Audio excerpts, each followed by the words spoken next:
Yes.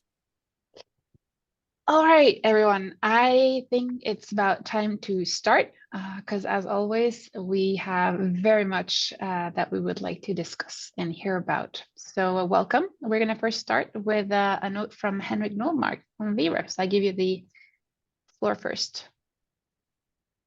Thank you, Maja. So I'm Henrik Nolmark. I'm the director of VREF Research and Educational Foundations, or VREF, as we say. It's really good to see all of you here. People are also coming in, so we don't know how many we will be today, but we had more than 100 registrants. Really delighted to welcome you to this research forum under the title Developing New Planning Strategies for Walking. And in a minute, I'll leave it to Maja to introduce the theme and the speakers and the discussants, but I just wanted to point out that this is in our series of research forums. We have several programs and we have this series of research forums as a gathering for researchers and others interested in research under our community of learning pillar of action. So it's about stimulating scientific discussion. It's about the opportunity for the project teams in current VREF funded projects to present and discuss ongoing work. And it's important to sort of highlight that it's ongoing work. It's not, we're not focusing these series on results. It's an opportunity to also discuss methodologies and how you gather data and stuff like that. As a meeting place for dialoguing and exchange. So we try to keep that both in the chat and between the people who get the word. So with that, I'll leave it over to Maja. At the end of the meeting today, David Lindelöf, one of our colleagues at VREF, who is coordinating the walking program, will say a few words about current things going on in the program. I just also wanted to introduce Karin Henriksson and James Summerton, also colleagues at VREF. So very welcome, and over to you, Maja. Thank you, Henrik.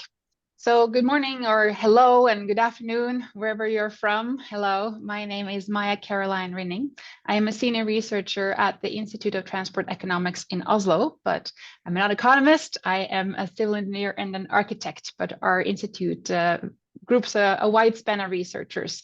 And today I have the pleasure of moderating this walking research forum by the VREF.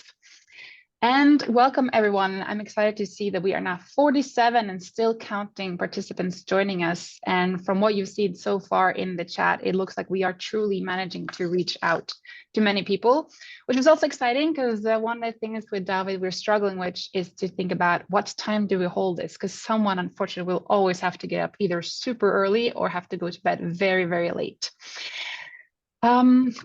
But here you all are, and it's interesting to talk and hear from you. This research forum today has the topic, Developing New Planning Strategies for Walking. As we all know, successful pedestrian-friendly planning and design requires applying a wide span of different approaches, both theoretically, methodologically, and also when it comes to the research that we do. The three projects we're going to hear from today deal with these various aspects of pedestrian planning in different manners. I would say that a common theme is how to capture the walking experiences in the conditions that they are, notably global south primarily, with the different approaches that might be needed there compared to more global north approaches. And this includes an assessment of the conditions and challenges in various walkable and non-walkable contexts, using mobile digital design tools, but also more, let's say, traditional approaches such as storytelling and photo voicing. And how do we use this to rethink how we plan and design the roads to cater for walking? We have three projects today. We have the project Urban Roads, Enablers or Barriers to Walking, led by Professor Karin Martens from the Technion Israel Institute of Technology. We have Transforming the Unwalkable City, Knowledges, Practices, and Interventions, led by Dr. Daviel Oviedo from the Bartlett Development Planning Unit in the UK, London. And then finally, Mobile Digital Technology as a tool to study walkability to advance theory, policy, and practice of walking for transport, led by Dr. Tamara Bosovic from the University of West England, Bristol, UK. And Dr. Tamara is not here right now, but she'll be joining us shortly as it becomes a little bit less early in the morning from where she's joining us from. The forum will proceed as follows. First, we will have a 15-minute presentation from each ongoing project, which is then in line with how far along they are. This is an aspect I think personally is very interesting with these research forums, the fact that these are ongoing projects that still choose to share with us how far they've gotten. After that, there will be a short discussion session where one discussant from one of the other projects have prepared a commentary and or questions to the presented project. And we will do this for each of the 3 projects relatively quickly in succession. After this, we will end by a general discussion plenary where I will be asking questions based on own notes, but also most importantly, from what you share us in the chat. We have decided that we will not open for any of the participants to orally come with questions or comments, but please do use the chat as much as possible, and I will do my utmost best to ask your questions or share your comments. And of course, the presenters themselves and the discussants will be able to follow these as we go along. Now, one final thing, we have 2 hours of your time and we are going to be quite adamant to finish on time, which means that for our presenters, as there are 3 minutes left, I will let you know that there are 3 minutes left. And so then you as an audience are also prepared for my little intervention, which will come regardless. So on that note, we move on to the first project we're going to hear from, which is Urban Roads, Enablers or Barriers to Walking by Professor Karin Martens, who has a master's degree in spatial planning and a PhD in policy sciences, both from the Radboud University in Netherlands. He is a full professor of transport planning and holds a chair in architecture and town planning at the Faculty University and Town Planning at the Technion, Israel Institute of Technology. And he is an international expert on transport and justice and has especially worked much on this topic of transport justice and lately given out a book on the topic, which I can highly recommend. So please, Dr. Martens, please share your screen with us and the floor is yours. Thank you for your kind words, Maja. It's always better that somebody else does the marketing for your work. I'm very happy and honored to be here. Is it okay now? Can you mute people that forgot to mute themselves? Thank you. And I will start up front saying that I tend to be very outspoken and have a strong opinion about many things when it comes to transport, sometimes also other things. And I'm now presenting on a topic where I'm not sure where we are going to head, and so I'm very curious to hear your responses and your thoughts. So the background for the project is, I think, both what's happening in the global north and what I saw and learned in the global south. And in the global north, there is a very strong discussion about road design and basically moving from roads to streets in urban areas where we have for decades turned our streets gradually into roads that primarily serve motorized transport, and realized that this creates environments that are unpleasant to live in and that prioritize certain ways of movement at the cost of other ways of movement, prominently among them walking, and walking being an essential part of public transport, it also was detrimental for public transport. And we see, since I would say the late 80s, certainly the 90s, gradually a reconsideration of those road designs towards more inclusive designs, complete streets, and this kind of considerations. And at the same time, in sub-Saharan Africa and elsewhere in the global south, we see very rudimentary designs, realizing that actually building roads and paving them is very expensive and is done with limited means, leading to very basic designs as seen here in Cameroon, where there's basically no pedestrian facilities, but usually also not too much traffic initially, so that pedestrians and motorized traffic would reasonably well benefit from these facilities. But as motorized traffic increased, this became more and more and becomes more and more problematic in many places around sub-Saharan Africa. Sometimes it moves to this, where we widened the roads and gave more and more lanes to cars, but the pedestrians are still on the margins and struggling, but they didn't disappear. They still are trying to get to their destination. If that doesn't work, more lanes, then we can actually also move in the vertical direction and add another layer so that motorized traffic can move forward, prioritized over us mortals that walk downstairs. And sometimes we move forward and we actually dedicate some of the space to public transport, as here in Dar es Salaam in Tanzania, where there's a BRT in the middle of a large road. And some countries are trying to move forward and actually design more inclusive roads to include both bicycle lanes and pedestrian facilities, neatly separated from the driveway by green stretches and so on. Presumably that this will serve pedestrians much better. And I will return to this road later on. Now, another thing I want to share with you, basically the question is, what kind of roads will we design? Double-decker roads, complete street lights in Kigali, do they work well? Do they serve everyone? Are they really complete? And so another thought which I think is challenging, thinking about roads and streets in and outside urban areas in sub-Saharan Africa and beyond. And I want to share my experience traveling around with a host in Malawi on this road.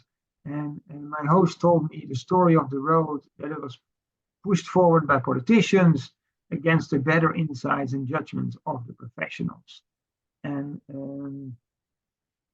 he or she expressed to me the general opinion felt among the professional community that this road is a complete failure. And why is it complete failure? Well, nobody is using the road. The answer was, while we were driving on the road, and the only thing I saw was users. I saw pedestrians, I saw cyclists, sometimes a motorbike. There were indeed no cars. I think we saw 3 cars when we drove, I think, for at least half an hour on this road. But the road was used very intensively.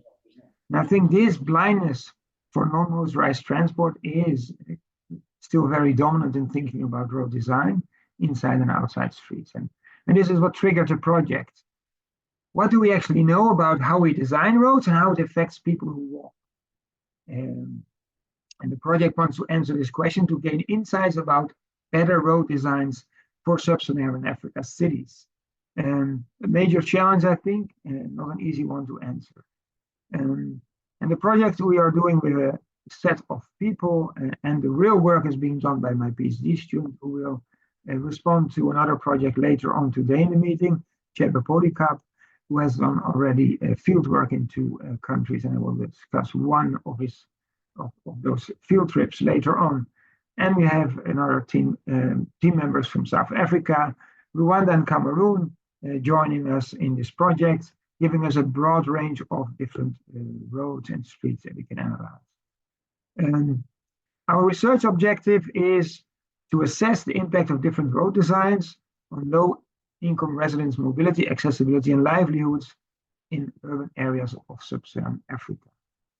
We focus on the residents living along roads. We focus on low-income residents because they are the ones most likely to walk and to walk a lot. And so to be directly affected by road designs that do or do not cater for people who walk.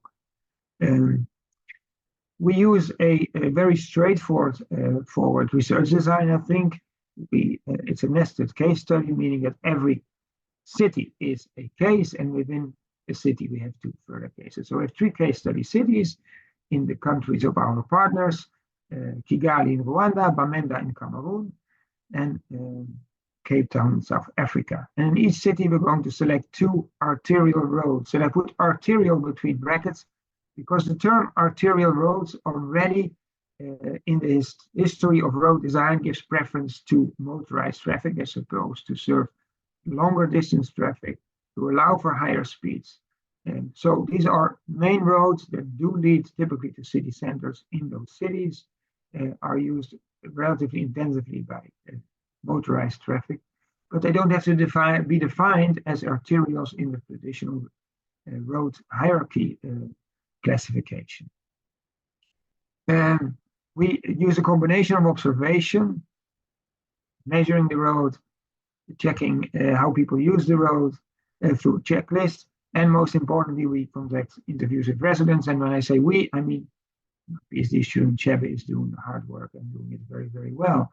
And so we're doing 15 interviews with low-income residents along each of the roads, so 30 in each country, diversity of respondents, women, men, older and younger, with and without children, amongst others, and different kinds of professional backgrounds. And once we have done this, we want to move to focus groups with professionals and decision makers to share our findings about how road design affects walking, affects accessibility because it affects walking, and also affects livelihoods because roads are more than a transport link. They also actually provide a platform to sell stuff, to do business, to provide your services. And so we want to share these experiences with professionals and decision makers to jointly think about road design in sub-Saharan Africa. So I want to share the results of two of the first case study visit to Kigali, and where Chebe conducted interviews along two different roads, and I will not try to pronounce the names of the roads. But the first road is a basic road design, road number 1. As you can see, there are no dedicated pedestrian facilities, although it's heavily used by pedestrians. And it's rather narrow, there's 2 lanes, and no separation between lanes. And a upgraded design, you could say, basically reflecting the vision of Kigali and maybe Rwanda altogether about a future road design that is very well designed, very carefully designed, that gives space to pedestrians, to cyclists, that separates those non-motorized forms of transport from higher speed motorized traffic, and that is supposed to deliver high quality safety standards. So we are only in the process of analyzing our interviews and understanding and extracting insights. So I'm just presenting some first insights. And as we move along, I hope there will be future opportunities to present our work, among others, at the African Transport Research Conference, which is also sponsored by VREF generously. So what are our findings on these two roads? Well, or streets, depending on your perspective. Well, some of them are not new, but still important to mention, and maybe very important to mention again and again and again. And that first observation is walking is the dominant mode of transport among interviewees, and actually it is a dominant mode of transport in many African cities, and it cannot be said enough. I think we should realize that if we do road design, people walk not because they necessarily want to, but because of financial constraint. But interestingly enough, and I didn't expect that actually before Chebe went on to the field trip, people also walk for sports and health. It's not just something we do in the global north because we sit all the time behind our desks. It's actually also done in the global south, and people are aware of the importance of walking. Maybe my naivety, I honestly admit. Interesting, there seems to be a latent demand for walking. So although people walk a lot, and they mostly walk for short distances, they express a desire to walk over longer distances, to walk farther away to destinations that are now difficult to reach by walking, but which they would like to reach if it would be more easy to walk. They experience, as may be expected, that motorized traffic, but also cyclists, are a source of discomfort that make walking difficult, also because in some places they walk, they park, they stop, they're being repaired on the shoulder of the road, like in the first road, or they just drive very fast, which makes it unpleasant to walk along the road. But also, maybe more important, it affects some of the interviewees to actually cross the road, and so they spend most of their time on one side of the road. It is a finding that has been changed actually perspective in the global north on road design. The study by Bruce Appleyard showing how intensity of traffic basically changes the entire neighborhood and how cross road connections go down as traffic increases. It's something we want to map in the global south. Does it exist there too, where people have less choice but to cross? Because roads do present a barrier, so irrespective of the exact design, and something we should dive into a little bit more deeply, people do still cross, but they spend less time with friends and family that live on the other side of the road, or they have friends. So we do see an impact of traffic and heavy traffic. Carol, you have 3 minutes left. I should speed up. Thank you. Livelihood is our third theme after mobility and accessibility. And we found that Kigali is a unique case because it actually restricts informal livelihood activities on streets. It's not allowed to do so, and enforcement is quite strict. For this reason, interviewees are concerned about their activities, because if they can't be along the main roads, they will have less exposure and so less clients. And the other thing that's happening is that because of the better road designs in part, property rents are increasing along the roads, which also decreases the opportunity to actually use them for more informal or lower turnover activities. If you look at the two roads, then the people that did sell things along the basic road design, road number 1, they do experience that customers are local, they arrive by foot. And we see on the other road, the more upgraded road, we see what we also always hear in the global north, that basically the interviewees claim, expect, assume that customers arrive by car, especially when there are car parking. I would like to challenge that assumption. We know from the global south that all shop owners think this way, but it's not true in most cases. And so it's something also that mindset is very important in designing our roads and designing for whom. So let me go to my conclusions, which are not really conclusions, but more a question. We have only the first findings, of course, but I'm not sure what road designs would fit as sub-Saharan African cities, because there are so many interests at stake here and things happening. And one is, of course, walking is extremely important. And so clearly we should design roads for walking. But there's also an increasing size of cities, and so motorized transport becomes more important, which means paratransit in most cities. So that deserves priority too. Roads are a source of livelihood, and so we should provide opportunities to trade. And then there's rapid motorization, which is just grabbing the road space without control, basically to the detriment of all the other 3 activities. And we know that just widening the road just doesn't work. It doesn't solve the challenge. Now, how do we grapple with this? I do not know yet. I don't have the answer, and I will be happy to be challenged and to hear insights. But I do want to reflect on this wonderful road design. It's a beautiful picture. I think it was taken directly after the road was delivered and still not open for traffic. Obviously, the road does not look like this today, and it will not look like this in 5 years from now. It will be gradually filled up with traffic. And it will become more and more a barrier for people living along the road, wanting to cross from one side to the other. Because the assumption in this road design is that pedestrians are like drivers. They move along the road, but pedestrians cross roads.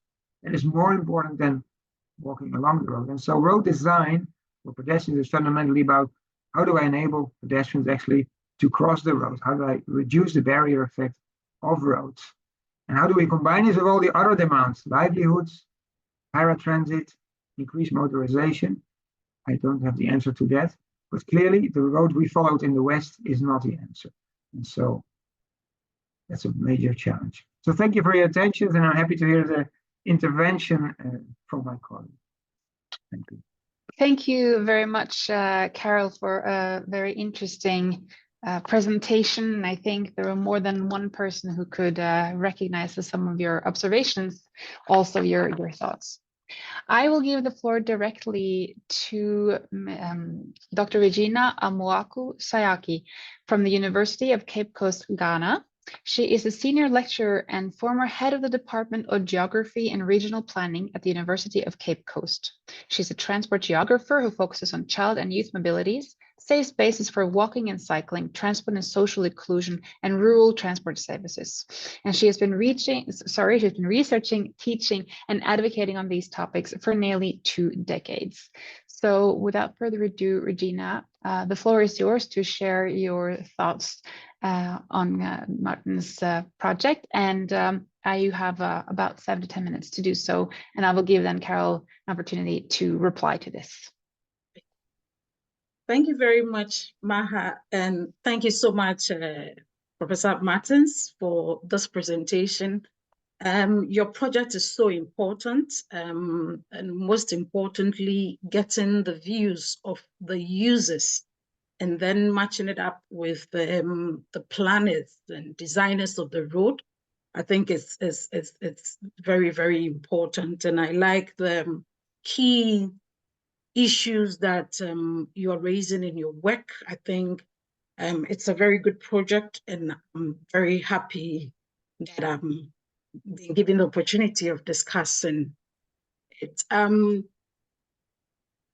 The work you're doing, and when we look at the roads generally in Africa, I think that the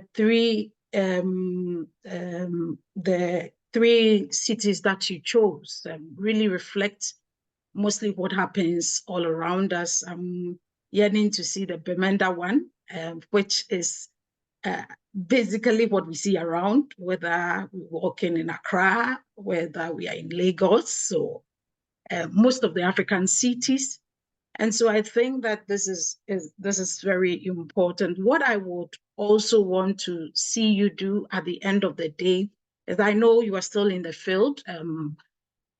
You've spoken to the users, but it will also be very rich that after having the conversation, the FGD with the planners and designers of the road, it will be very important to bring these two together. I think that that's one thing I would want to see your project do. Bring the two together in the same room, not as a form of dissemination, but rather to get them to talk, so that the planners will really know, planners and designers will really understand what the user perspective is right from them. I think there's one strategy that Daniel Oviedo and I and our team used, and I like the rich conversations that we had around that particular one. So that's something that I will urge you to incorporate into the work that your team has done so far. Now, let's look at the major issues that you raised in your work. So about your findings, especially under the mobility and accessibility. Yes, walking is a dominant mode for people in Africa and across the region. And it's something that we need to talk about and to ensure that this is done in a more safer and convenient environment for everyone. The issues of how walking is even affecting, how the design of the road, is affecting social interactions is something that comes out clearly in your work, and it's something that we need to look at as researchers in this field. We see that on these major roads we have families that are torn apart, and you have children who cannot visit their grannies because they live at the other side of the road that is designed. And if we really want to have roads that has is people-centered and not vehicle-centered, then this is one of the key things that we need to find ways around and see how we can do this. We had a situation in Ghana, it just brought a situation that some time back we had in Ghana, where the construction of a particular road divided a whole community into two. And then eventually we had people who said they were going to install their own local chief at the other side because they felt that they had been segregated from the other zone where the chief was. So these are issues that may look as if they are nothing, but they are very important to our culture, to our social fabric, and we need to weave them alongside what we do. So it's important. I'm very happy that this is something that came out of the work that you did. Then we also look at livelihoods. The issue is that how do we ensure that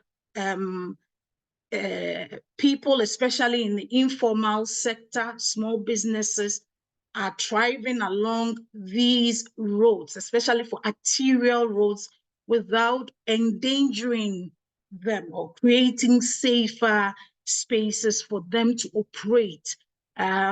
That's very important. We understand the Kigali model where they aren't allowing even these small businesses on some particular roads. But these are people whose livelihoods are basically built around these roads. We have street vendors and all that who sometimes are prevented from doing their work where they earn their living from. Their very livelihoods are around this. But the issue has always been, how do we do this? And probably you come out and tell, how do we ensure that people do their businesses, but then it is also done in a more safer condition or safer environment, and that at the end of the day, it doesn't even become much of a problem to they don't end up becoming burdens on their families when they are hit in road traffic accidents. The roads must serve everyone. When we're designing roads, they must serve everyone. And it is important that it is not just for motor vehicles and all that, but then we also look at the pedestrian concerns and what they really would want to do. We also incorporate the pedestrian concerns, whether these pedestrians are persons with disability, whether we are talking about children, women, men. We need to design roads in such a way that they become safer and places where people can earn their living without fearing for the aftermath. The questions that you also raised about the issue of the rapid growth of motorization and how we can go about it is also very important. I pray that at the end of your work, we would have some answers to how we're going to manage all this situation to ensure that pedestrians have better walking environment for all. We are building roads for cars instead of incorporating, making the roads more inclusive for other pedestrians to use. The issue of paratransit is a critical issue, especially for the increasing use of motorcycles on our road. This is important to talk about. These motorcycles, especially for paratransit, these motorcycles are actually moving people over the distances, because from what you said, people are walking shorter distances. So what they do for the poor and for low-income people is to be able to afford the least costly paratransit in places like that. And sometimes the motorcycle becomes the only way of moving around in some selected cities and roads. We also have issues of all across Africa. Case in Ghana, for instance, we have seen that now motorcycles have jumped on to become the most dangerous mode of transportation, and people are using these motorcycles. It is increasing because that is what they can afford. So how do we incorporate this? Walking, having people sitting on these motorcycles, having vehicles on these roads, and making sure that we are designing these roads to make it safer for everybody. Because as I said from the very beginning, and as you alluded to, it is not just okay to pick up the global north model and impose it on the south. Our issues are quite different, but then how do we ensure that we are building more inclusive roads? How do we ensure that we are designing these roads to meet everybody's needs? I think these are critical issues that I see coming out of your work, and then we need to open up and then think about them on these lines. Thank you very much. Thank you very much, Regina, for, at least from my perspective, very interesting comments and thoughts for Karoline's team to incorporate. Carol, would you like a short comment? You have two short minutes to do that, and then you can also address more in the plenary discussion.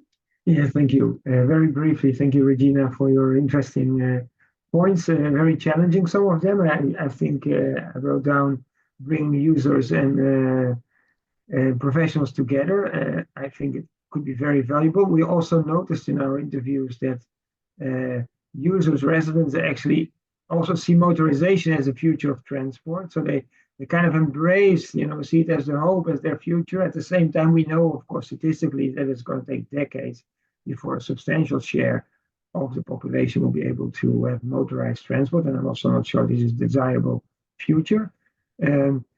So it is very interesting to see how such conversations will go, and it's also a risk that actually users will actually embrace motorization. It's not necessary that they will always provide the counterbalance because they will think they are the next one to use it. But it's an interesting conversation that should be held, and we'll take it along thinking about our focus groups. I was very interested and intrigued by your comment about the segregation that happens and as communities are split. I tend to look very individually, people cannot cross, but actually communities are split and it destructs community structures and it has far-reaching impacts, which is very important, an additional layer, I think. I think the issue of livelihood is crucial. I think what we have done in the West and the global North is forgetting that roads are an anchor point for economic development, and also in the global North, in many cases, we have disallowed all kind of retail and services to locate along our main arteries, although that's the logical and natural location. And I think to the detriment of all kind of shopping facilities and services that then moved out of town into big malls. So actually, it's also about building and creating these lively streets that are more walkable, more pleasant, and even more pleasant to drive, even if you drive slowly. Because something is happening, you don't have to drive so fast to pass there. You don't feel frustrated that you don't move along because actually it's an interesting experience. And the final observation then, roads are both a tool to control traffic, but they're also stuck in this larger picture, right? How do we control traffic? Who do we allow to travel at high speed? Who do we allow to buy a motor vehicle, to own a motor vehicle? It's a tool to maybe control it, but it's also a vehicle that has to accept what's happening around it, and it cannot change the entire mobility system. And very challenging to think about it. And the answers, we don't have the answers yet, which makes it interesting. Thank you. Thank you. But research like the ones we were seeing here do contribute us to getting slowly a little more wiser, I think. Thank you very much, Carol. You will join us in the plenary discussion towards the end. We now move over to the second project. And as I introduced you, Daniel, you're welcome to just start sharing your screen. We are now going to hear about the project called Transforming the Walkable City, Knowledge, Practices, and Interventions. The project lead is Dr. Daniel Oviedo from the Bartlett Development Planning Unit, UCL UK. Daniel is an associate professor at the University College of London's Bartlett Development Planning Unit. He trained as a civil engineer and holds an MS in transport planning and a PhD in development planning.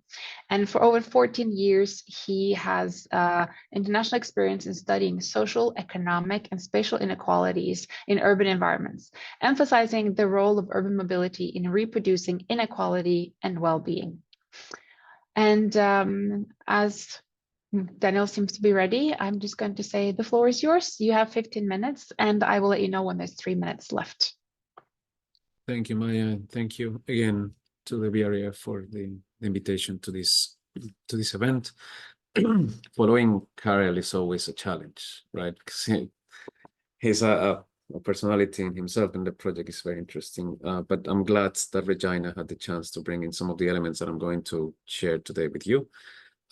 She's one of the co-investigators of our project, and as Maja introduced it, we are trying to look for strategies and pathways towards transforming the walkable city, particularly in sub-Saharan African cities, but as with all ambitious ideas, we're already looking elsewhere in the global south. So can you tell me if my slides are changing? I think they are.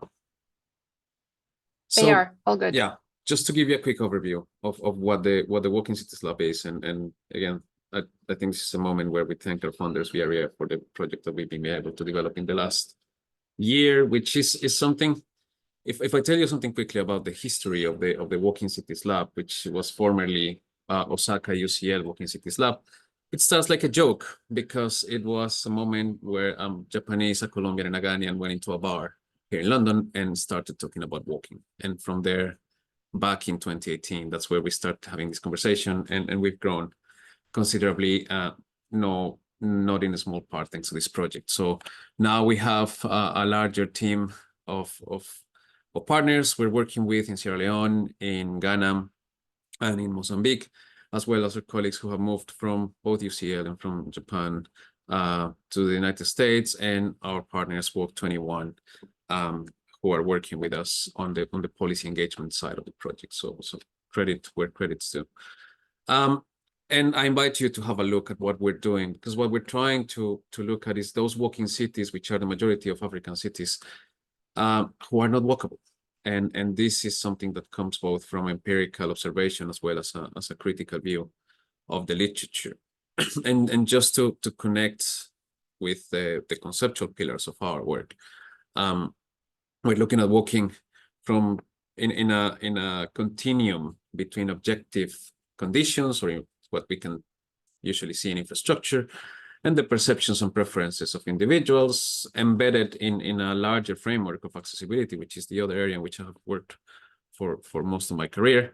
And we're looking at three main elements in this project of walking: accessibility, safety, and what we used to call pleasurability now has turned into enjoyment. And I'm going to tell you a bit more about that. But just to in a nutshell, what is it that we're doing in this project? This is building on all the work that we started doing in the Walking Cities Lab, where we initially piloted our work in the city of Freetown in Sierra Leone. It's a city that we have revisited now as part of this project. We're also working with Maputo, the capital of Mozambique, and Accra.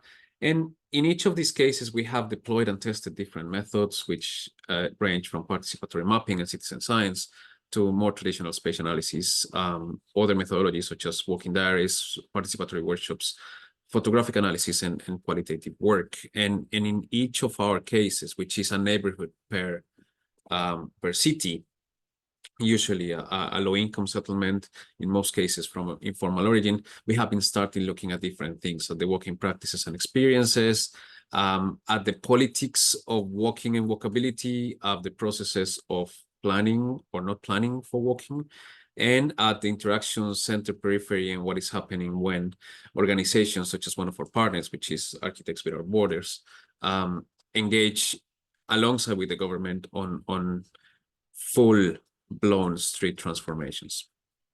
So as I said, as part of the project with VREF, we're looking at our 3 cities, but our main work has been in terms of relating the cases, engaging the policy makers and community, and communicate, as we are doing right now, our findings and tools.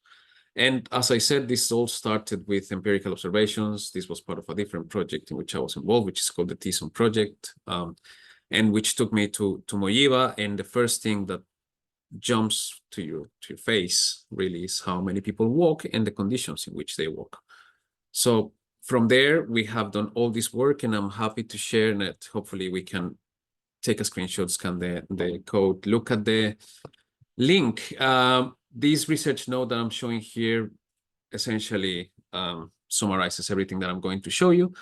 And I'm also happy to share that from the start of the lab, we have been able to produce quite a few publications which capture different facets of our work in different case studies. So I'm just showing you very quickly a couple of screenshots of the papers that we have published about Freetown, about Maputo. And as part of this project this year, we have published 2 papers concentrating on the politics of transport and the planning, the process of planning, building on our case from Accra. So here I leave you the codes and so on, so you can go back to it. But just to tell you very quickly, what is it that we did? So our project is divided in 3 work packages. The first one was about co-producing knowledge, and essentially is how do we create or build evidence about those unwalkable cities and the conditions, the practices, and the preference of people that are walking in these neighborhoods. So we use different tools, including 360 cameras, image analysis, and we're producing different open access data sets. The second was about how do we enrich knowledge and policy engagement. So we have been working alongside with Walk 21 and with our partners in each of the cities on creating a toolkit and creating a research note, which is the one that I showed at the beginning, where the replicability of the methodology can inform other practices. And I'm very happy to see more and more research emerging on unwalkable cities, including another one, I think Enoch is part of the call, also financed by VREF, where similar issues are being looked at. And also the knowledge sharing capacity building. So we want to leave an installed capacity, which is both in terms of human resources, but also the technology, right? Just leaving the 360 camera in each of our case studies can do a lot of good for further research. And that's the kind of things that we are working, as well as involving students at different levels. So what we did, and this is something that Karin has already covered in his presentation, is that walking is the most fundamental component of any transport system, particularly in African cities. The majority of people walk. And what we're trying to do here is engaging with different stakeholders, both residents and technical experts, as well as policymakers, to understand what is the role of different urban transformations, both initiated by the state and those initiated by communities in improving walkability in these neighborhoods. So we have 3 main components, which are engaging policymakers, engaging communities, and engaging with technical experts as part of our work.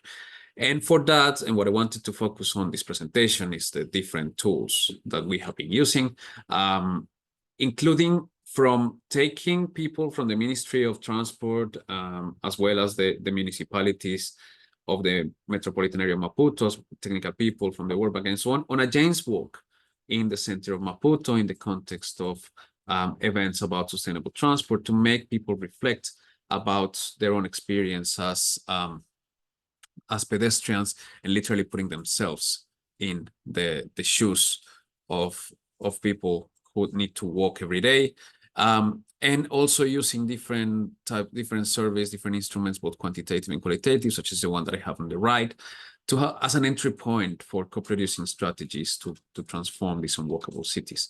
We're also using community mapping. So we are using a tool called Maptioner, which is a participatory planning GIS, where that's how we started in Freetown. That's something that we have replicated in Maputo and in Accra, where we have mapped the conditions of the walking environment at the neighborhood level, and trying to create new information that is normally outside of the planning systems, precisely because of the informal nature of these settlements. So this is the type of results that we get from those analyses, and which have been published already, where we can map. So essentially, to put it in a nutshell, what you will have in any official map is the red lines, and everything else, the yellow and the dots, is what we have been mapping and sort of providing for the communities to be able to engage with decision makers. And that, of course, is complemented with different photographic registries of those interventions that the communities have been making by themselves, and that are usually not recognized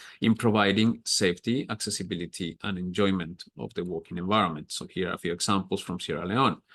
But thanks to this project with VREF, we went a step forward, and when I say we, it's actually we, because all of us were there in the field, where we were mapping different corridors in the neighborhoods with a 360 camera. So what we're producing now is essentially the equivalent that Google Street View will give you, but for these neighborhoods. And using this, we now have the capacity to do more remote analysis of the configuration of the walking environment to complement our data and our analysis.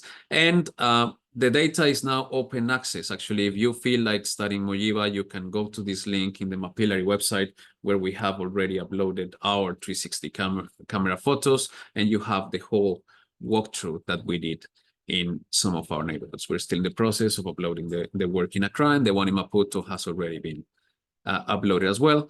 And that information is, of course, informing our analysis of the interactions between different aspects of the neighborhoods. In the case of Accra, we had two neighborhoods, which were Dome and Newtown. You see them here. One is very central, one is very peripheral. So they concentrate different types of economic activity, different types of opportunities, and so on. I'm not going to stop on that because I know I'm short on time.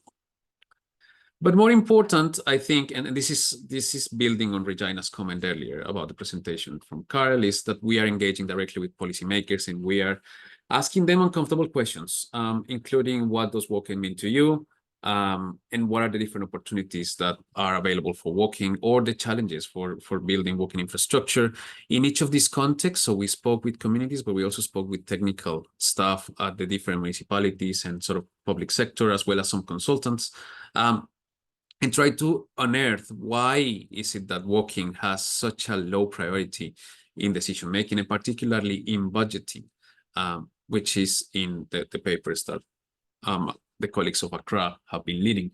But I think that the biggest value of our project has been understanding and documenting these urban transformations, because on a case-on-case basis, we have been trying to raise the value of these bridges and this sort of improvisations, if you want, to some extent, from the communities, which have very limited resources, to actually improve the walkability, and also to move from the sort of bottom-up interventions to the more transformational work that our colleagues in Maputo have been doing, and sort of trying to capture those benefits for people, and both for the practice to try to do some advocacy to get more funds and support for this community. So simple things such as this light post in Mojiva, which is nothing but a wood pole with a plastic cap and then a cable, which is as illegal as the rest of the grid in the neighborhood, to try to protect that street light. But that provides quite a few benefits for the mobility of women, of children, and the rest of the community. And then minutes left. Yeah, plenty of time. Thank you, Maja.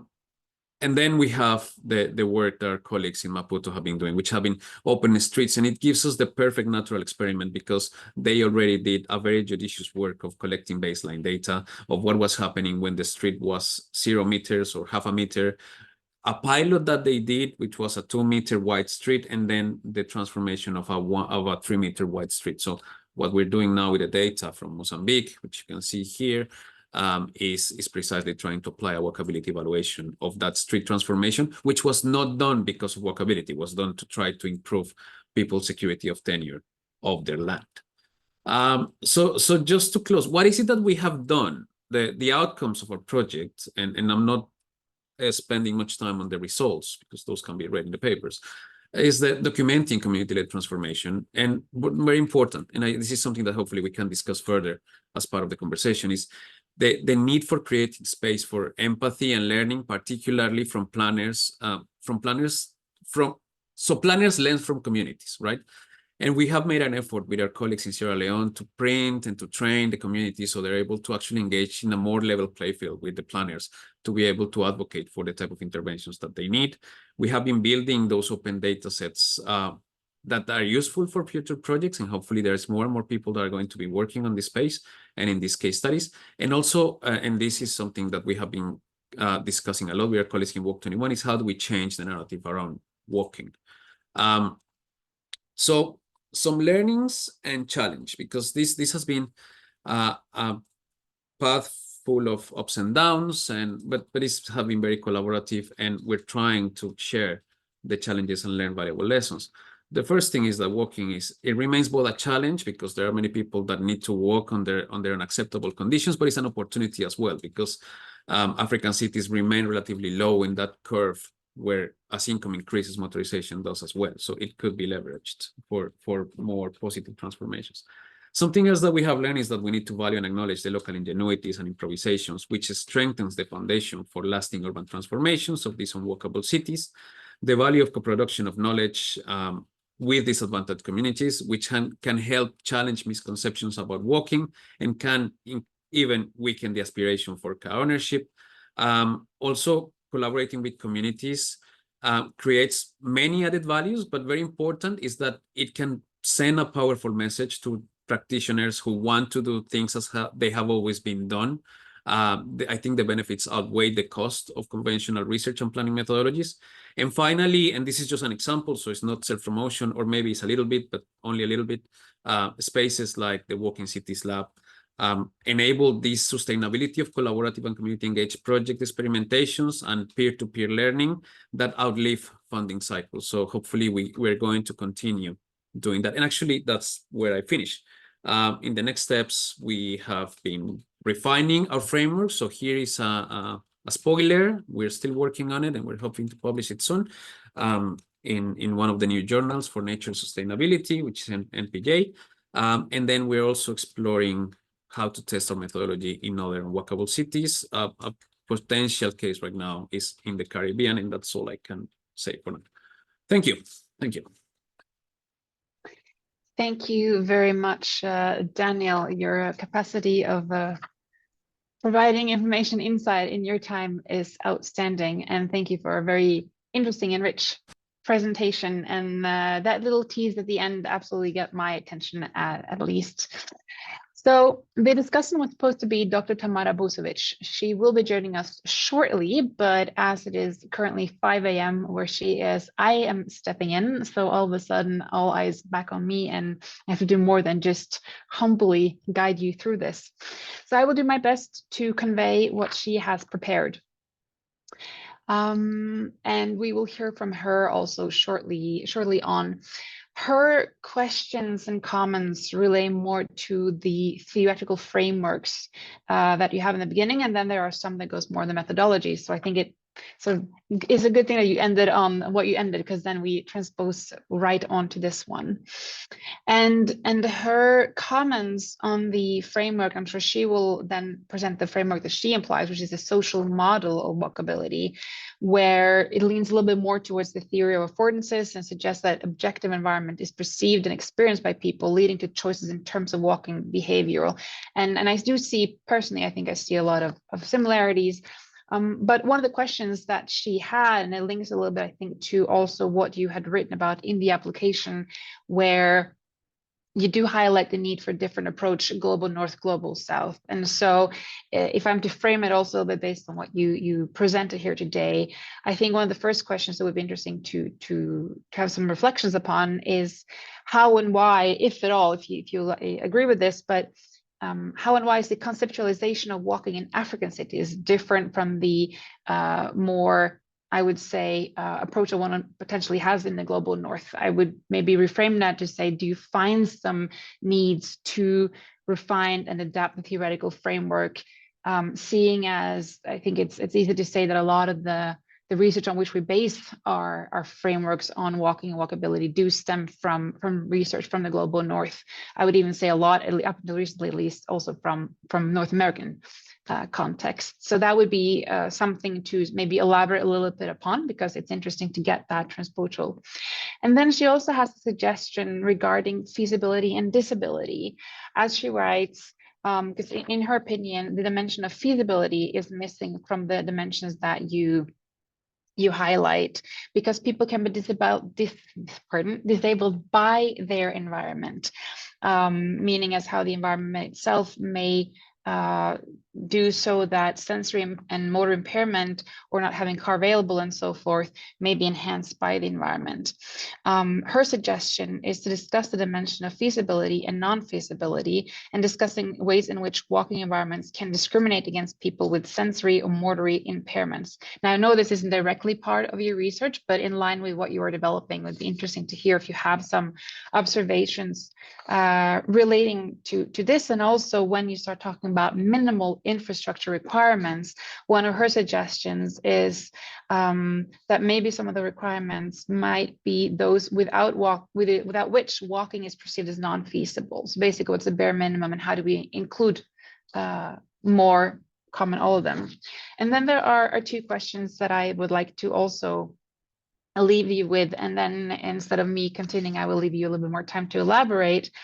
And the first one is also taken from your proposal, which I also found very interesting, because in it you write that this research, this walk, is part of the urban transport decolonization project. And so it would be interesting from your perspective to comment on ways in which I would say the heritage of colonization marks the conditions for walking in African cities, because although we might interpret it ourselves, it'd be interesting to get your take on this. And then finally, also we go showing back then to what Regina was talking about, your efforts to gather planners and I think also policymakers to have this improved policy dialogue. Could you say a little bit more about who is part of this dialogue, and whether you have done some sort of review of existing policy documents as part of this to see whether your assumptions on what things are based on actually are in line? Because as we can know, there can be difference from what is put into documents than what the practice actually is. I think I will lead you with those. I hope I did her preparations justice, and then I will give you a few minutes to answer and comment upon these as you wish. Thank you, Maja, and of course, thank you to Tamara, because as usual, she's very rigorous and every comment is very useful. You noticed that I was smiling there as you were speaking.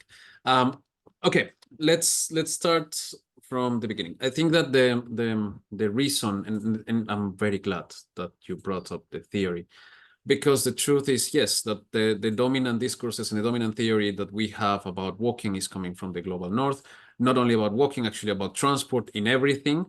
And I don't think that is a surprise for anyone that is working here from the global south when you submit a paper and it's about Freetown, or it's about Accra, or it's about a neighborhood in a random city in Africa, where you get a reviewer that says, and what's the relevance of this for practice? Why should we care about this? Why do you think that we should publish this in the Journal of X and Y? It's because we don't know anything about it, and because we keep treating, pardon me for the Belgians, Ghent as the paradigmatic case for walkability. And that's the way that is mentioned in the discourse, and that's the way that the title suggested, right? Only the fact that titles of papers about Africa need to have the case study, because otherwise they're not paradigmatic or they cannot be accepted, is putting them already in a different silo, and it's not engaging with the literature. So part of what we're trying to do is precisely that, is grounding theory from Africa for Africa, so it can engage directly with the nuances of the context. And I think it's something important, a conversation that goes much beyond, far away beyond this project and probably beyond this forum here. And that's what we meant by decolonizing, because what we're trying to look at, and that's why the partnership operates the way that it does. I mean, I'm more of a manager than the lead researcher, because my colleagues are the ones that are coming with the different insights of this is happening in this way because of these reasons. And I'm very glad that Regina is here, that many of our colleagues are joining here, because they can probably say much more about that than I can. But it comes from there. It comes from trying to leverage the resources from the north to give voice to the south and to give voice to these communities. And that's why we chose to work on walkable cities. Now, in terms of the heritage of colonization, I think I have started to hint on it, but the trajectory of development that the cities have, where the majority of the resources are concentrated, the opportunities are concentrated, and therefore the infrastructure is what has left many neighborhoods become unwalkable, and that's part of what we're trying to look at. And to some extent, we are experiencing another wave of neo-colonization, which is the high dependency on foreign aid for infrastructure. And the foreign aid for infrastructure is going to have certain parameters which tend to end up in the exact same places, in the exact same corridors where the majority of the colonial infrastructure actually was, right? Because that's where the origin and destination matrix tell us that we need to invest. So we keep forgetting about these other communities, and that's something we should look at in more detail. And then in terms of the policy engagement, and we try to be as inclusive as possible because of the networks of our partners. And again, this wouldn't be possible without them.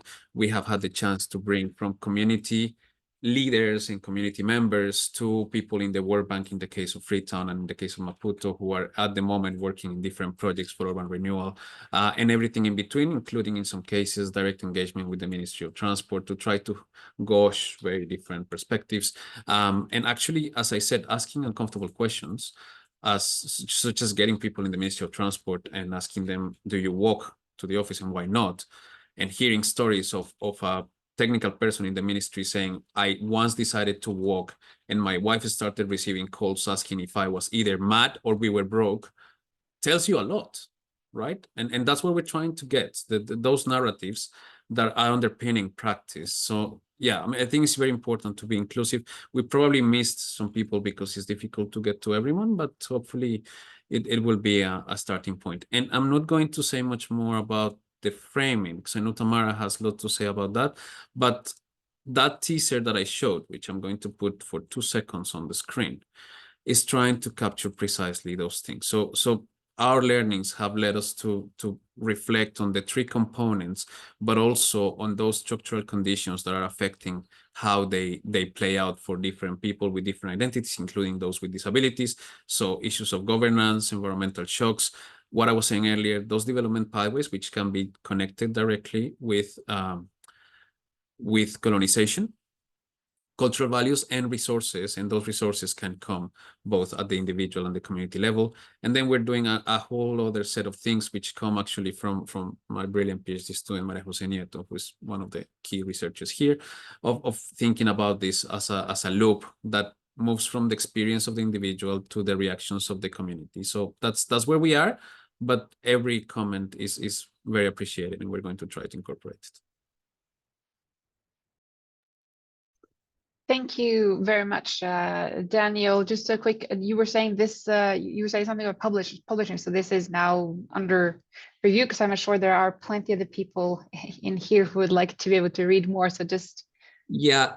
So we're writing now the paper. We are writing now the paper. It's going to be submitted by March, sometime in March. Yeah, that's the time frame that we were given. But yeah. Yeah. Thank you.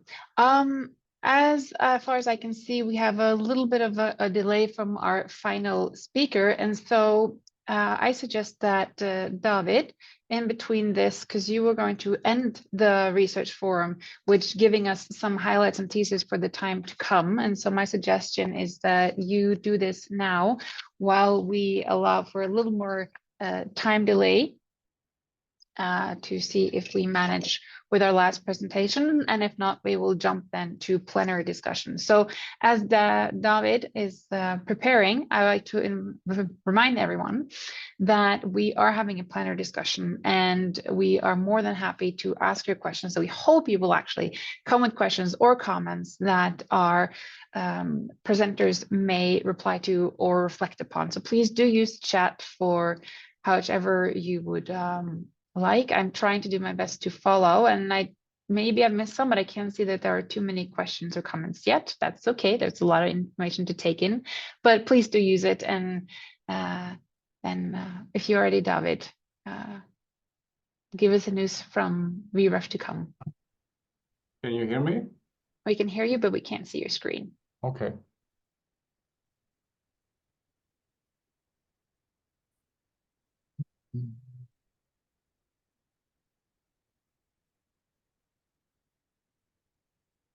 There we go. Perfect. Great. Okay. I want to sum up the year that has been so far, and also tell you a little about the next year coming, or already beginning.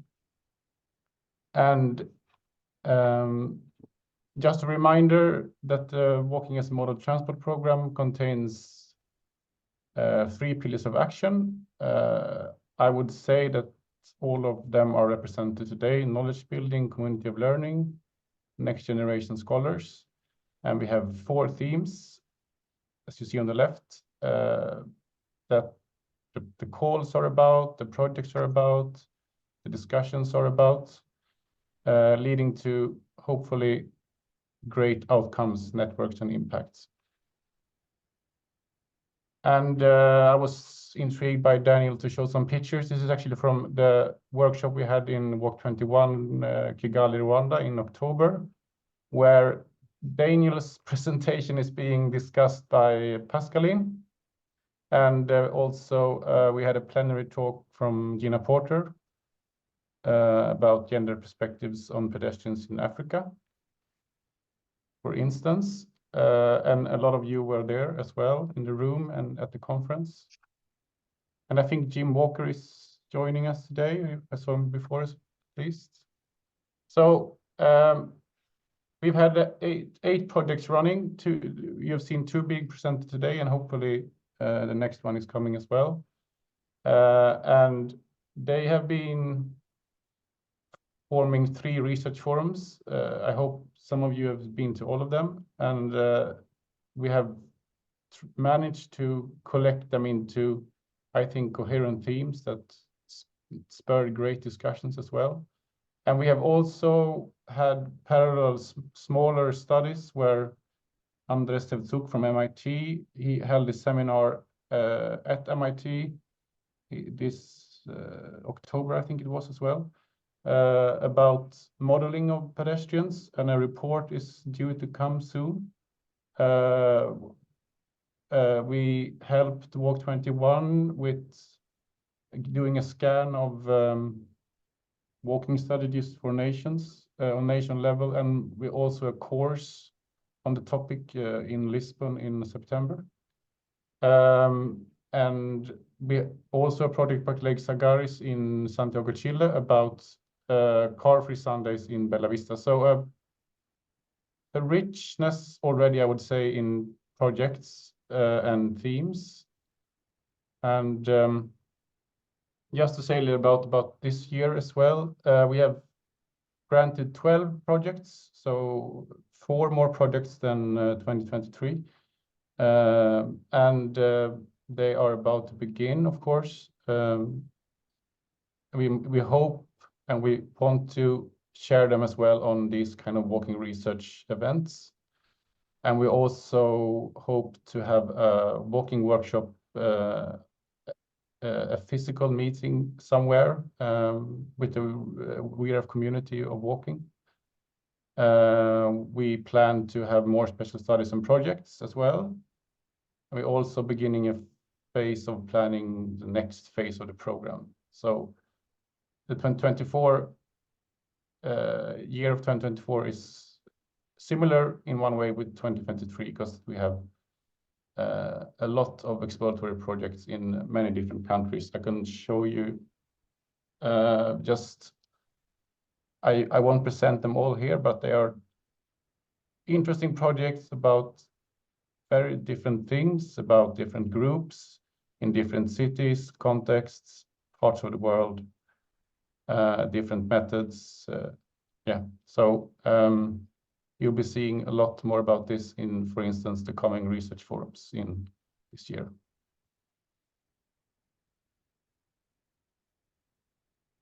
And that was shortly what I had. You can read more on the webpage or contact me or Maja about the research forums or Karin about networking, for instance.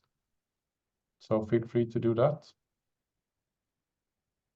Maja, do we have time for a question or two? Absolutely, yes. Yeah. Anyone has a comment or question on? If you have a comment or a question to David, you can just grab the mic, so to say, just unmute yourself and ask the question directly. I will leave you guys a few minutes to do so.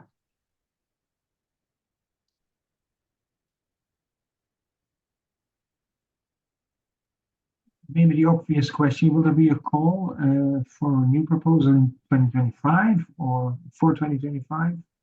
Or There will be a new call. It might be a bit different than the last ones, but yeah, there will be more calls. The program is running for more years, and it might just change in terms of focus, but there will be more calls on research projects. We don't do the research. We support the research and support the outreach. Can you just specify that actually, because you said a few more years, Yes. how long is the Henrik program will- running? Because that might be good for some of the Yeah, aspiring Henrik projects can to come. correct me if I'm wrong, but 2029, I think, is. It's the sorry to interrupt, but it's the first period of the program is running out 2026, and then there's an option for 3 more years, 2027 to 2029. Thank you. Depending on the outcome of a program evaluation, which will then be done in 2026.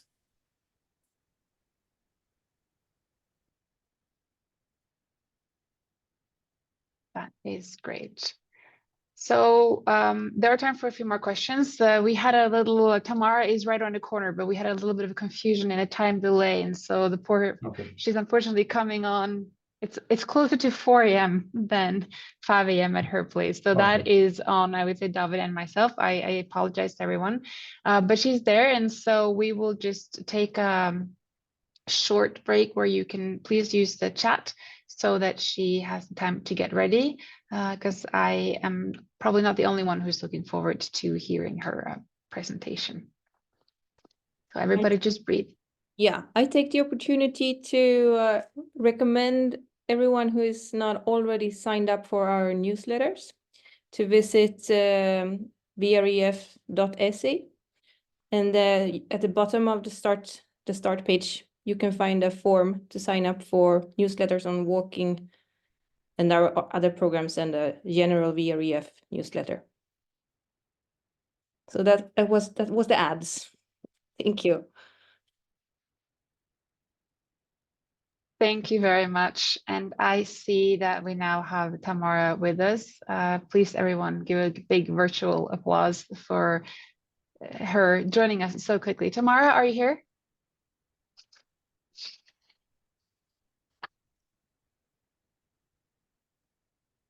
I saw your name among the presentations. Tamara?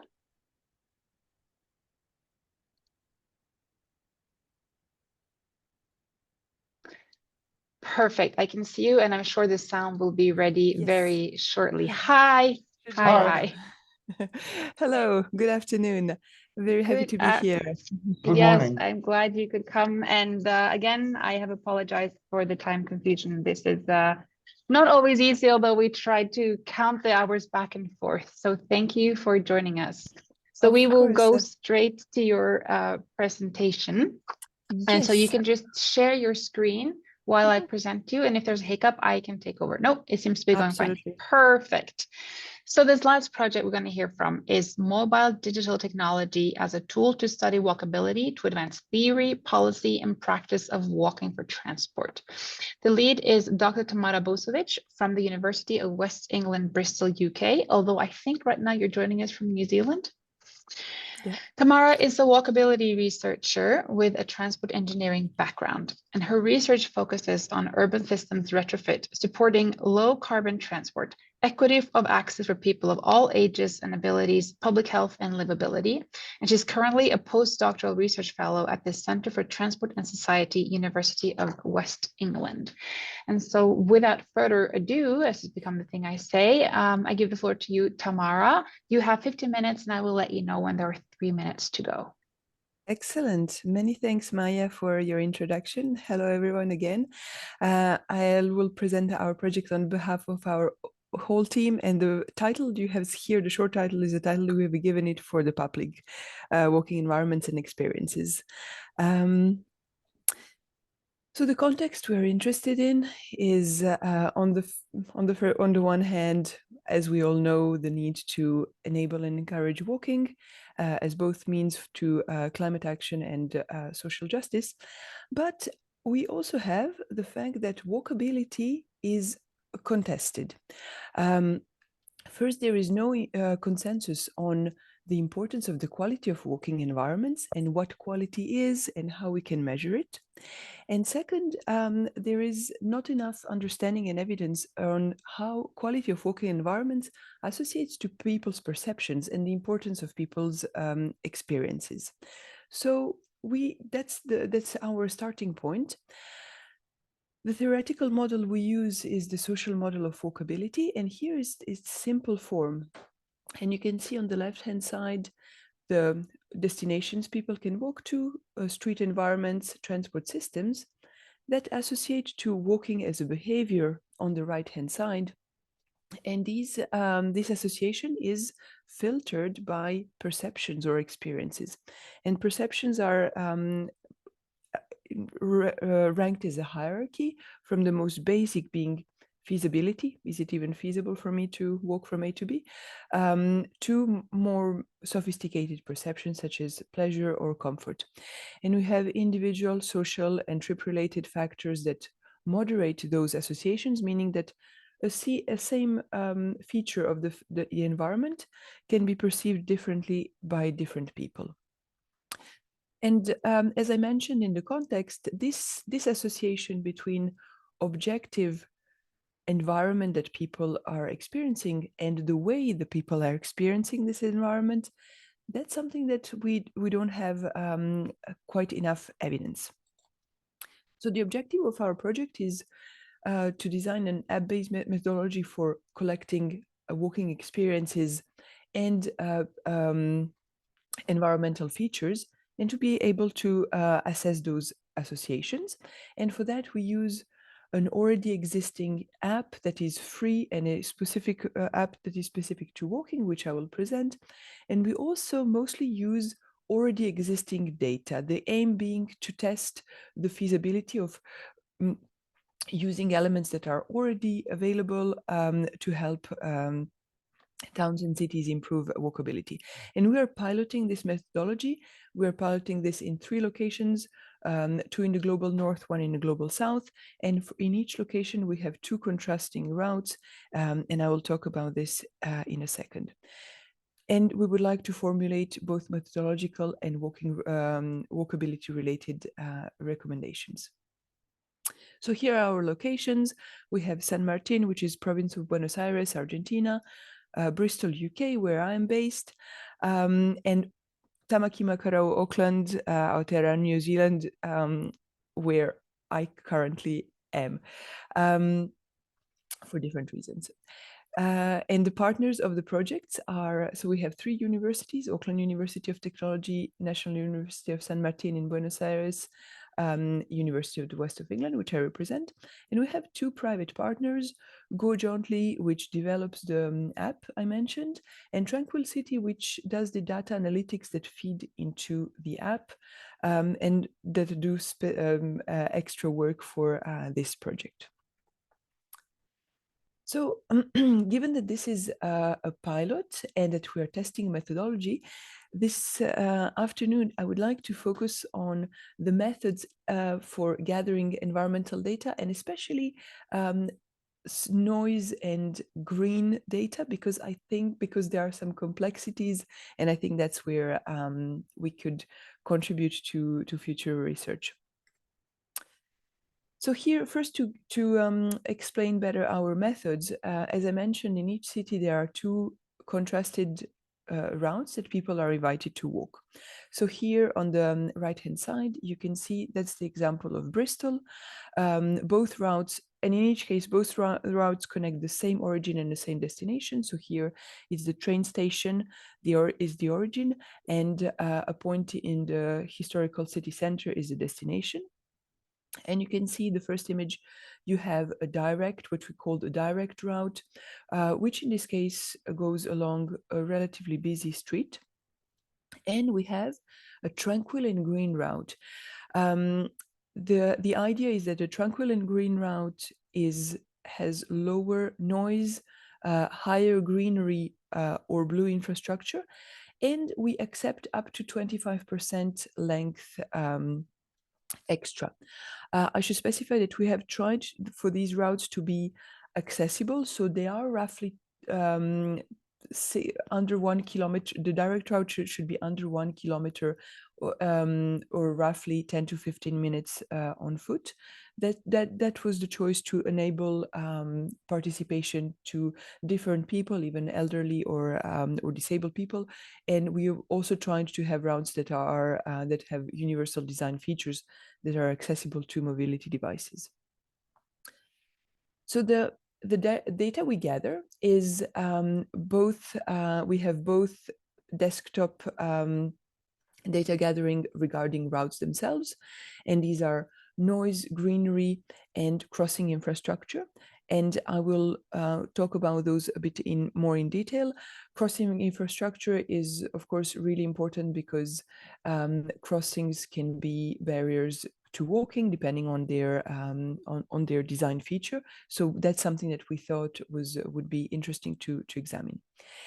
And then we gather data from participants. So the biggest data gathering in this case is through the app Go Jointly. And we're going to capture data on people's experience. It can be overall experience of the walk, but also ease of crossing certain points, pleasantness, well-being, and perception of safety. And we also ask people about their trip purpose and demographic data such as age, gender, disability, also income, which I haven't put here. And we also have optional participant data. So participants at the end of the collection are linked to an online survey, which has open questions.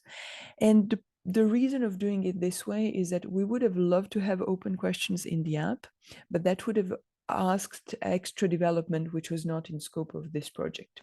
So the app captures Likert scale or multiple choice questions, and then we have open participant data. The app in this case is a really very convenient two-way communication method. And here you have some screens from the one walk in Bristol, and you can see the very first screen here. That's the opening screen of the walk, where the app gives some information about the walk and some basic feature, the length and the available amenities. And then flicking through the screens, you can see the map. And so here you see the map of the walk. And as people walk, the app guides them. And so, for instance, here it will say, continue walking straight along the canal. And then it will say, turn left or turn right, which is a very intuitive way of guiding people. And lastly, the app is also a way to collect people's data. And so here, at the last image is one of those questions that the app prompted. So the person who just walked along the canal, and the app says, how would you rate this section of the canal? And we have a Likert scale. Our analyses are going to compare the objective environment and people's perceptions. And here is just an example of a crossing, and for which we have specific objective data that we know to be relevant. And on the other hand, we have people's experience of the ease of crossing this location. So as I mentioned, I'd like to just present a bit more environmental and noise data gathering, because it's a very complex topic, which I think really deserves more of our attention. So first, in terms of greenery, as you can imagine, within the 3 cities and the 2 different routes, we have a whole range of types of greenery, density of green, quality, and so it's really it can be really difficult to even conceptualize how we are going to compare those very different contexts. And for that, we use 2 methods. The first is a quantitative assessment based on false color imagery from satellite. And in that case, we have an indicator from 0 to 100, where 0 is no greenery, barren land, and 100 is very dense green infrastructure. The problem that we could encounter and that we can encounter is that people on the street don't necessarily experience what the satellite sees. Maybe there is a tree next to you, but there is a wall between you and the tree, so you don't experience the tree.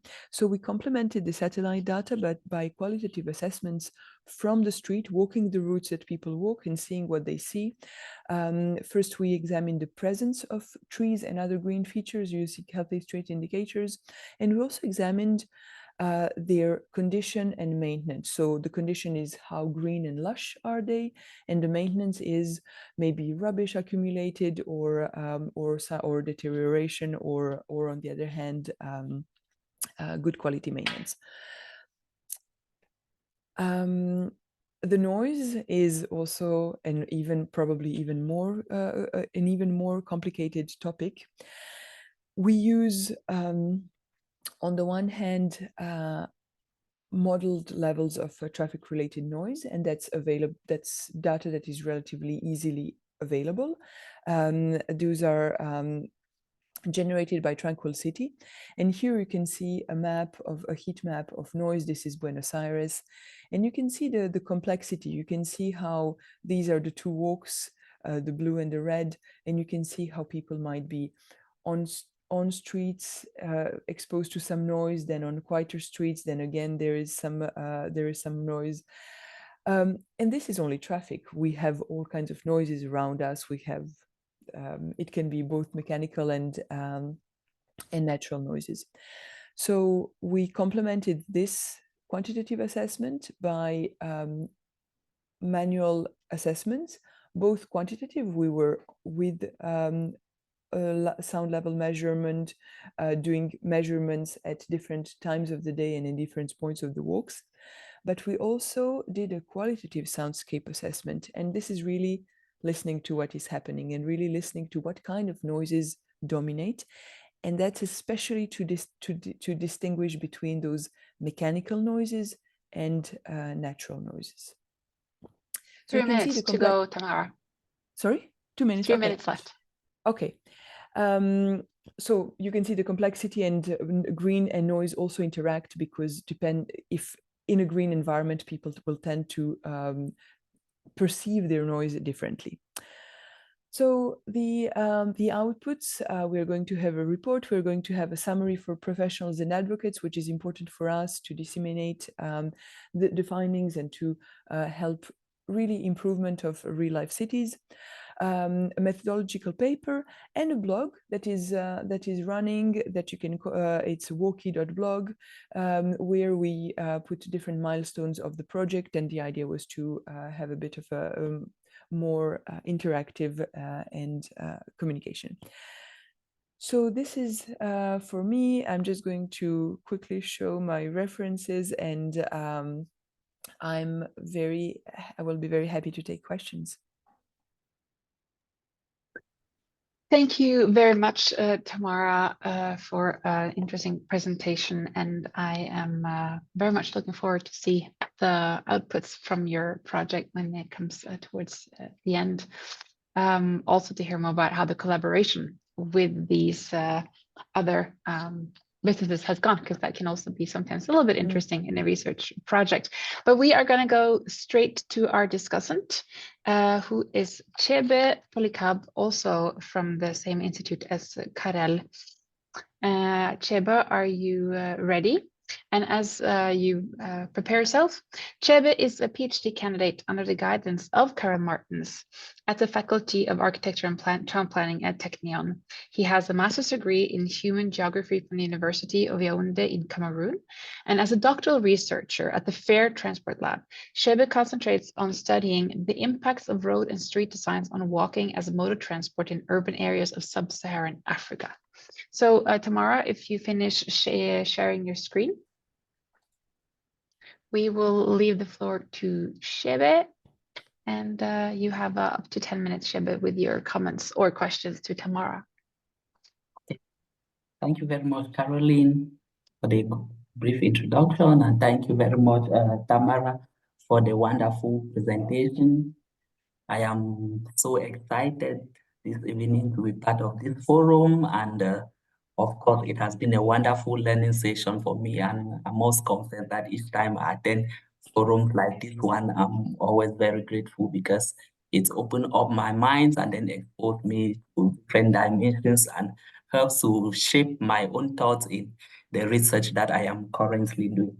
So thank you once more for the presentation, and of course, I am very grateful that the presentation is timely, touching on something that is very important as far as walking is concerned.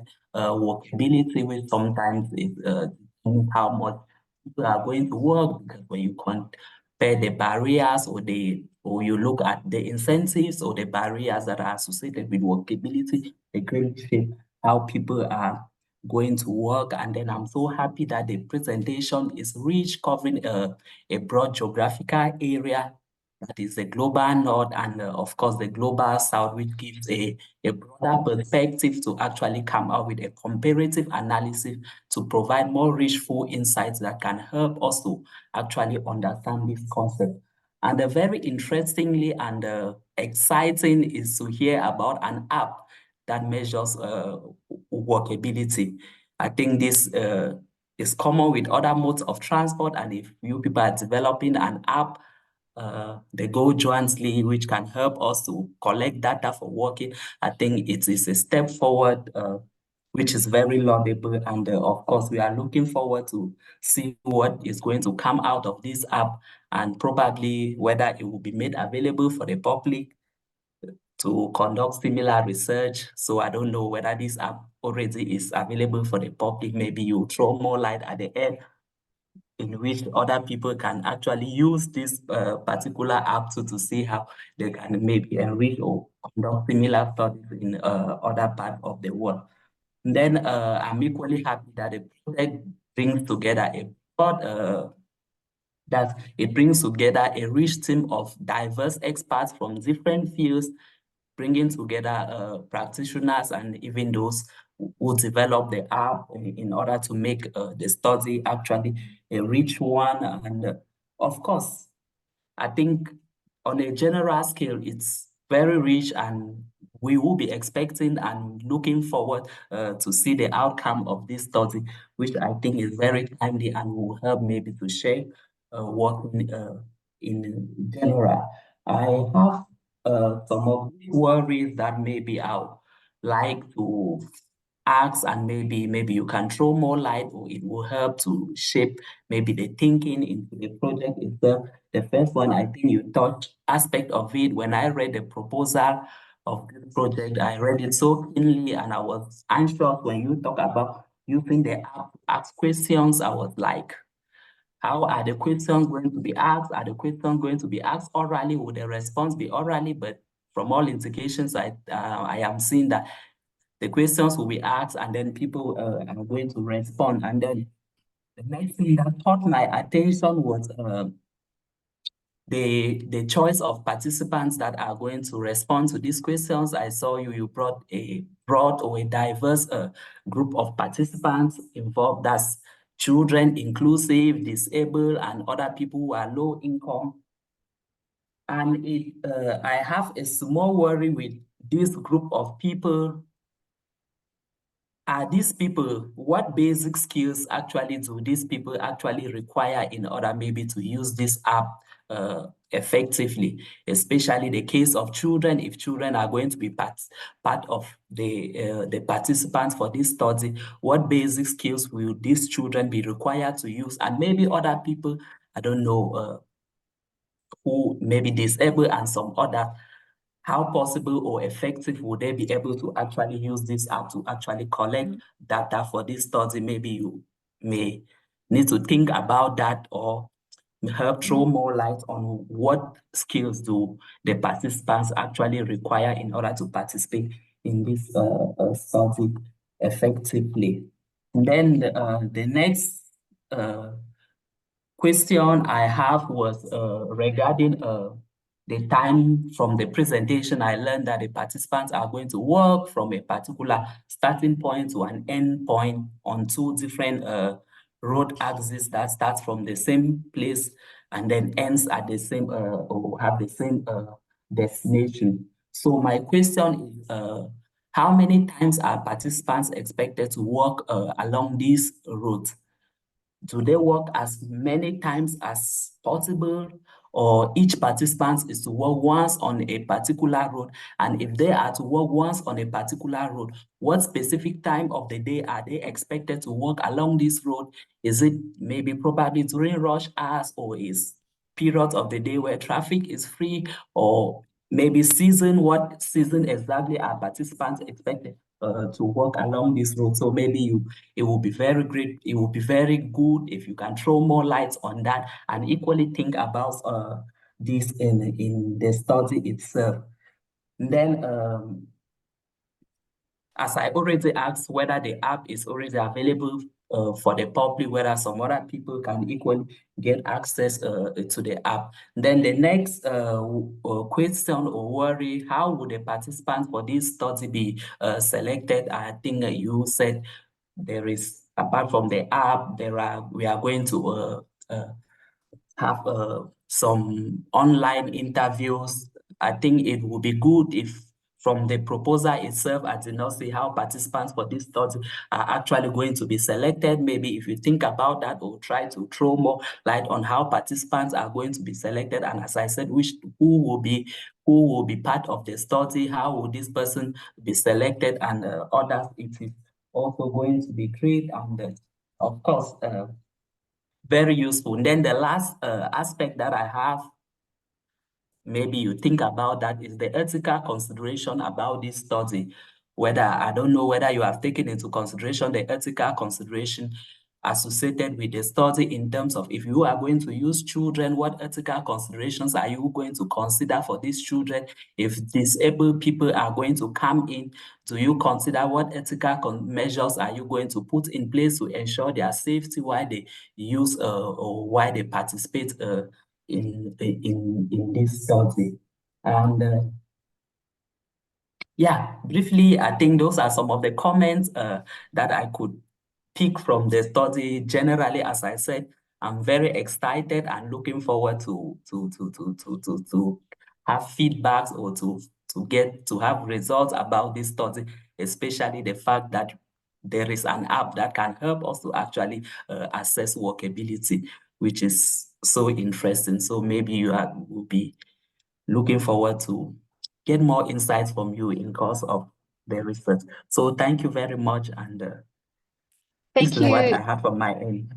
Perfect. Thank you, Jalen. Thank you for your preparation. It's absolutely very important for us to discuss and do it, and good job. Tamara, I will give you a few short minutes to answer and address the questions. And just as you're doing that, I'm just going to throw in, because there was a question that came on while Sheba was asking that sort of goes a little bit in the lines of what he was asking about. So Sheba, I hope you don't mind that I throw this in there as well, which is from Heather Allen, who also had a question about recruitment of participations and how you harmonize this across the 3 sites. I think that fits well with what Sheb asked. So go ahead. Absolutely. Many thanks for all the questions. And yes, I should have talked more about recruitment and participants. This is a pilot study, so we aimed for the walks to be the most inclusive. We aimed for them to be accessible to disabled people, for instance. However, we did not include children, mostly for reasons of ethical approval. This would have just added a level of time and difficulty that was beyond the scope of this project. So participants are 18 plus, and we don't select participants directly. We made the walks and use the app in a way that we think is open and can suit diverse people, but we don't select. The purpose of this pilot is also to see if to test, for instance, the accessibility of the app. So we would be really happy to have, for instance, disabled people test and comment on the app. For that reason, we have contacted disability advocacy groups, and we have promoted the app. We have promoted the research very widely. We have promoted the research publicly, but we have also contacted different interest groups. I must say that recruitment in Bristol has been extreme. Bristol is where we first started with the recruitment. Recruitment has been extremely difficult because we did not, maybe part of the reason is we didn't have funding for a counterpart, and so people are asked to participate but are not given anything anything in return. So that has been really a big difficulty, and that's a reason why data collection is still ongoing, and a reason why we had to explore different avenues to try to increase the participation. There was also a question about the time of the day. There is no restriction. Participants, and that's part of what we thought would be the appeal of such a method, is that participants can do it at whatever time is convenient for them. They can do it alone. They can do it walking with their friends or family. So it's a more flexible approach in that sense. And again, in terms of how many times people walk, we would love a person to walk at least both routes in each city. And if the person walks them several times, it's even better. But we have no way of making that happen. So we encourage people to walk, and then it's their choice how often, which routes they are going to walk, how often, at what time. At this stage, this is not really a huge problem for us, because the purpose was to test the method. The purpose is not to obtain final results. And speaking of results, I would just like to mention, Chebe, you mentioned 2 times that the app tests walkability. I would just like to specify that the app does not test walkability, because we don't know what walkability is. However, the app tests allows us to test for aspects that we know to be part of the dimension, or part of the broader dimension of walkability. And there was also a question of the availability of the app. So the app is already available on App Store, so Android and iPhone. It's called Go Jointly. It's a free app, and it's available. It's not available everywhere yet. I need to specify. So the app is available, but for instance, for Argentina, the app was not available on the local app store. However, the developer was very happy to include it in the Argentinian app store. So it became available with our study, and it could in that way become available in other countries. The functionalities are going to be different. So for instance, the app started in the UK and has a lot of curated walks. Those are not going to be available in other countries. However, there is a map and there is a to B mode, which I think is extremely useful, because I'm sure that, as all of us we have experienced, Google Maps is really not adapted to walking and not appropriate for walking. So I think the app uses uses both better cartography, but also data that is more walking specific, such as the noise and green data that helps create the routes. I think that's and regarding inclusivity, the length and the accessibility of the routes, that's something that we were aiming for. However, I think it's also important to note that, for instance, in Buenos Aires, in San Martin, it was almost impossible to have routes that are fully accessible. And that's really the real world situation where some curbs are not dropped, some footpaths are in poor repair. So that's, I think, just something for us to consider and be mindful of. Absolutely. Thank you, Tamara. We will keep you on for now. I would like to invite also Karin and Danielle to light their videos and take part with us. Those observant participants of ours have noted that we are approaching the end of our forum, but we do have time for a short plenary discussion. Thank you to our presenters for being patient with us. And so I am going to just jump right into it. And actually what I would like to ask all three of you, as this is ongoing research, and although we enter with certain expectancies and we think we know some things that we might find about now, we do sometimes have surprises. Karel addressed some in his presentation about his findings that he was finding either surprising or elements that he did not expect. And so my challenge to you, and I will give you each a round minute first to answer this first question from me, is to reflect a little bit upon exactly that. In the research that you've done so far in this specific project that you have presented today, what might you say was some of the biggest surprises that maybe made you as a researcher have to reflect a little bit upon your own expectancies and your own perhaps also a little bit either biases or preconditions about what you expected to find, if any at all? And I think I will start by challenging you, Danielle, and you have a round minute, and I will be a little bit adamant about the time for this. Thank you, Maja.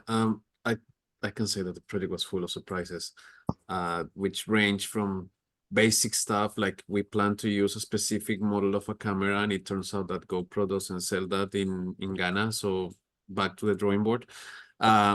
That those kind of logistical challenges and having to adapt to changing political environments, for example, to the fact that once we are doing what we're doing, there are changes in the governing party, for example, at the city level, and many of the relationships and the work that you have done suddenly you need to either redo it again or try to find ways of bringing it to the next administration. So I think that one of the main challenges and surprises that we weren't ready for, at least I wasn't ready, was in terms of political continuity and sort of how do you make it sustainable that these dialogues survive whatever is happening in the context. I think that's one, and the other probably is how aware people are of their own agency or their own power, in the sense that when you ask it, the understanding is there. What they're not aware is of their own voice and the power of their voice, and I think that's something that needs to be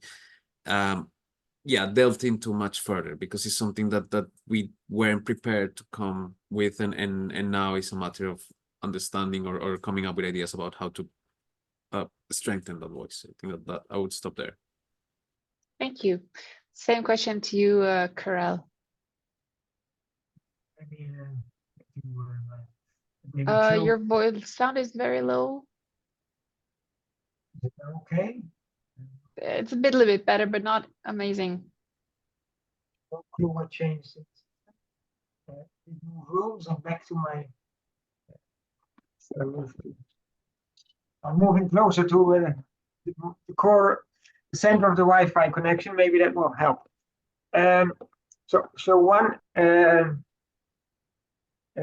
based on personal experience, walking in a city in Malawi around, and then walking together with somebody that I happened to come across and who guided me to the proper route to the city center and explained me that he was walking every day 45 minutes to his job.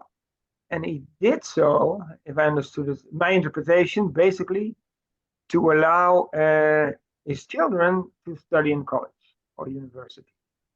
And so there is walking is in this sense very much linked to the broader household budget and household strategies of what do we spend money on and what don't we spend money on. And so enabling walking is actually doing much more than helping the person who walks. But it's actually helping the entire household to manage better under limited budgets. And I think that's important to take into account, and it strengthens even more the importance of thinking about walking and making it possible. Because basically you're doing much more than just enabling people to walk. And the other is, I think, the continuous surprise or challenge of both how insights from the global north are relevant and are not relevant. So they are relevant, I think, in the sense of the long learning process we went through in the global north, realizing that building for a fully motorized society is not a successful path to a pleasant urban environment and a safe environment. And I think that insight is very important in thinking about the global south. At the same time, there are so many concepts that do not work in the global south, and I keep being challenged by it. One of the things is that we started to design in the global north distinct networks, and I saw this also in a way back in Tamara's app, where you could walk along the main route or you could walk on a more pleasant route. And such a distinction between routes for walking, cycling, and motorized traffic works very well if you have a well-developed network where you can actually say, we don't allow cars there, we don't allow bags there, and we stimulate walking there. And such a, I think, a rather smart solution. It's very difficult to implement, I think, in most sub-Saharan African cities, because there is so few infrastructure and so few networks that actually are pleasant for anyone, except the main routes, which then become completely overburdened, which then create the challenge of designing them for all, which is basically an impossibility. So I think it's continuously grappling with, wow, how do we make sense of what we see there, and how can we jump from go through this quick learning process, which took us 70, 80 years in the global north, and move faster in global south context. Thank you. I give the to you, Tamara. I just please want to tell all our listeners we are approaching the end of the time that we have promised we would be done by, and so do not stress you with this, Tamara. It's just that for those who might have to leave us as we are rounding up, I thank you for participating. But I do want Tamara to share some of your thoughts on this. Yeah, absolutely. So we had logistical surprises. So I mentioned recruitment, and also I mentioned the limitations of the app. So we had to figure ways to do with the what is available, what functionalities the app already has. We also had a problem with language. So one study is in Spanish and the other is in English. And we first wanted to ask the question, how happy are you right now at the start and at the end of the walk? And our Spanish colleague said, we don't have the word for happy. So we just had to, that's just one thing we didn't think about. We had to find a way that translates well in both languages. And as Carol said, we had the realities of the terrain. So we imagined a green and a direct route. And in Buenos Aires, it's especially in San Martin, which is a poor province of Buenos Aires, there is really no quality green environment as such. So that was again a methodological issue to sort. And the third is, and I mentioned it, is noise measurement. I think as walkability researchers, it's not something that we do a lot, and it's extremely complicated. And that was something that was really not a surprise, but an interesting challenge to be working on. Thank you very much, Tamara, and thank you to all our 3 presenters. I am sorry we didn't manage a more plenary discussion, but I am sure that we will hear from all of your projects to come. Daniel shared also his contact information. I know Carol has done it further up in the chat, and it's always possible to get a hold of their contact information, but also the results via the VREF forum. And so first I would like to thank all of our presenters and discussants. I would also like to thank the participants. I thought at some point we were up into 66 people listening in, which is a really good number for our VREF forum. So thank you all for joining in and for being patient with us. Thank you to VREF for giving me the opportunity to host this. And Henrik, do you want to have a few finishing remarks before we let everybody log off? No, just thanks also from me, and thanks to you, Maja, for leading us through this, and also doubling as a commenter. And many thanks to all of the presenters. And looking forward to seeing you again soon, I hope.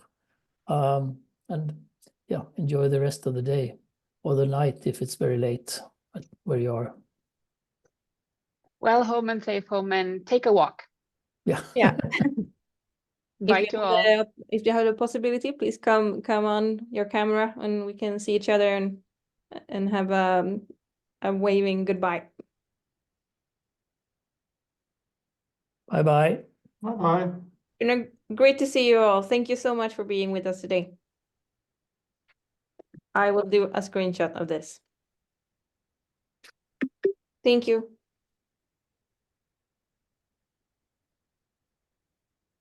No.